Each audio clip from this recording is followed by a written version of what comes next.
I just need to concentrate on finding someone who isn't a total prick. Don't set the bar too high, Lucy laughed. And besides, it's not a new boyfriend you need, Phoebe. It's a shag. Sex makes everything better. My sex life is fine, thank you very much. What I need is another drink. We met Hazel and Kevin at the bar before dinner. They had already thrown half a bottle of champagne down their necks. Hazel saw me eyeing up the bottle. We have no child for the night. I intend to get shit-faced. Hey, I'm not judging. I celebrate the fact I have no child every night, I replied. Hazel looked amazing in her pastel pink evening dress. She'd swept her blonde hair up into a high ponytail decorated with tiny diamantes. Her husband Kevin was in his kilt and looked very handsome. They always looked so effortlessly groomed that I felt a tad thrown together in my black wrap-over dress, red heels, and the same hairstyle I'd had since 1995. Oliver and Pedra not down yet?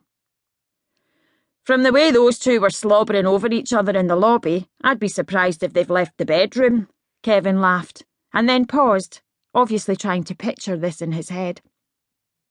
A flustered-looking waiter ushered us into the main hall, where we all sat around beautifully decorated tables covered in white linen with green and red centerpieces.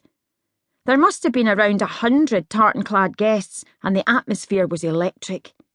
There were tables of hipsters wearing jaunty hats, ready to Instagram photos of their meal as soon as it arrived, the obligatory table of young lads who were pissed before the meal even arrived, and the occasional middle-aged couple who weren't quite sure what to make of the whole thing. The meal itself was traditional Scottish: steak pie, haggis, and some sort of tofu extravaganza for the vegetarians. That cutlery is immense, said Lucy, lifting a silver spoon up to her face. I'd like these in my house. Steal it then, I joked, but then I saw the look on her face. Hey, klepto, do not steal it. They made you pay for that dressing gown last year, remember? Yeah, but they don't allocate cutlery to room numbers. That was a schoolboy error on my part.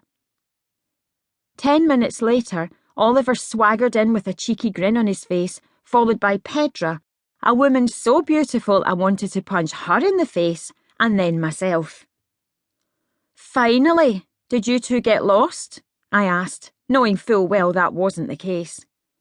No, Pedra answered quite seriously. I'm starving, Oliver announced, stealing the bread roll Lucy was buttering. When's the food? You'd better replace that with something carby in 5 seconds, Webb, or I won't be responsible for my actions, she growled. You never are, Oliver smirked, dropping another roll onto her plate.